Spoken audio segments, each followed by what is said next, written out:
ओम नमो भगवते वासुदेवाय। स्वागत है आप सभी का हमारे चैनल पर।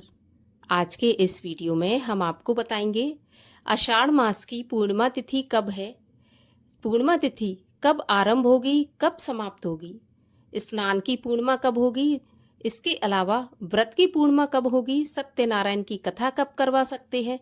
इस सभी के बारे में संपूर्ण जानकारी आपको आज के इस वीडियो में मिलने वाली है।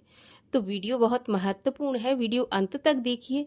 अगर अच्छा लगे तो एक लाइक अवश्य कर दीजिए, क्योंकि आपके लाइक से ही हमें पता चलता है कि आपको हमारा वीडियो पसंद आया।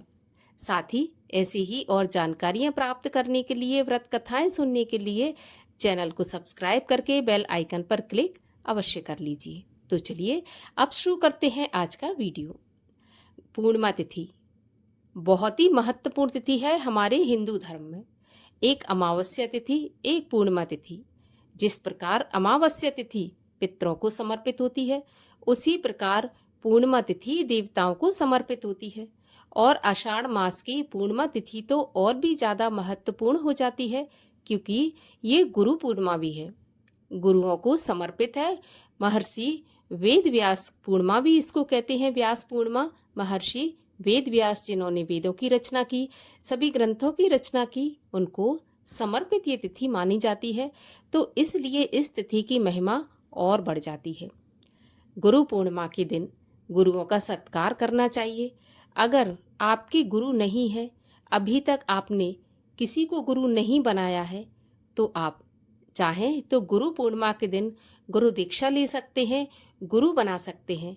अगर नहीं है तो आप भगवान शिव को, भगवान कृष्ण को, भगवान श्री हरि विष्णु को भी अपने गुरु रूप में मानकर उनके मंत्रों का जाप कर सकते हैं, क्योंकि देवादिदेव महादेव सबसे बड़े गुरु हैं, उन्हें भी गुरु मान सकते हैं। इसीलिए गुरु पूर्णिमा का बहुत ही अधिक महत्व है। इसके अलावा पूर्णिमा के दिन सत्यनारायण भगवान की कथा भी की जाती है, जो कि अगर हम चाहें तो पितरों को समर्पित कर सकते हैं। अगर हम चाहें तो खुशी से भी पूर्णिमा का व्रत कर सकते हैं, पूर्णिमा की कथा सुन सकते हैं, सत्यनारायण की कथा सुन सकते हैं। जो भक्तगण 32 पूर्णिमा का व्रत करते हैं, वो सारा दिन व्रत रखने के बाद में शाम को चंद्रमा को अर्घ्य देने के बाद ही अपने व्रत का पारण करें। चंद्रमा को अर्घ्य दिया जाता है, ऐसा माना जाता है कि पूर्णिमा के दिन चंद्रमा पूर्ण 16 कलाओं से युक्त होते हैं।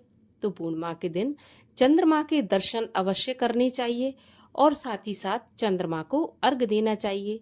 अर्घ्य देने के लिए एक लोटे में स्वच्छ जल भरें और उसमें गंगा जल डालें, थोड़ा सा दूध डाल दें, इतना डालें कि वो आपका जल सफ़ेद लगने लगे, और उसमें थोड़ी सी चीनी डाल लें।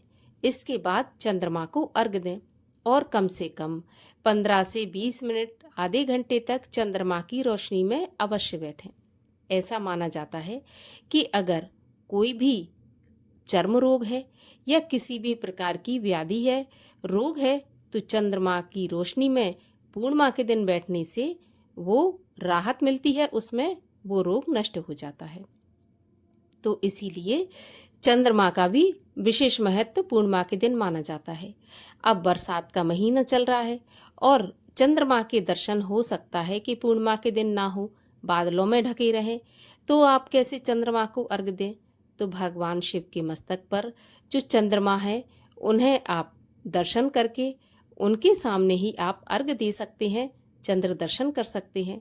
भगवान शिव और चंद्रमा दोनों ही माता के और मन के कारक हैं। जब मन अशांत रहता है तो कहीं ना कहीं चंद्रमा पीड़ित होता है। इसके लिए भगवान शिव की पूजा करनी चाहिए, चंद्रमा के दर्शन करने चाहिए। सोमवार का व्रत भी और पूर्णिमा का व्रत भी लाभदायक होता है। इसके अलावा सत्यनारायण की कथा, दान, पुण्य, पवित्र नदियों का स्नान इत्यादि भी पूर्णिमा के दिन किया जाता है। तो आइए अब आपको हम ये बता देते हैं कि गुरु पूर्णिमा या आषाढ़ की पूर्णिमा कब आरंभ होगी, कब समाप्त होगी, व्रत स्नान किस दिन किया जाएगा। तो देखिए, आषाढ़ की पूर्णिमा का अर्थात गुरु पूर्णिमा का प्रारंभ होगा 10 जुलाई गुरुवार की मध्य रात्रि 1:36 पर और पूर्णिमा तिथि की समाप्ति होगी 11 जुलाई शुक्रवार की अर्धरात्रि 2:06 पर। मतलब रात में शुरू होकर अगले दिन रात में समाप्त होगी। तो उदया तिथि के अनुसार पूर्णिमा तिथि हमें प्राप्त हो रही है 10 जुलाई गुरुवार के दिन। इसी दिन पूर्णिमा का स्नान किया जाएगा, इसी दिन पूर्णिमा का दान किया जाएगा और पूर्णिमा का व्रत सत्यनारायण की कथा भी इसी दिन की जाएगी, केवल मात्र 10 जुलाई गुरुवार के दिन।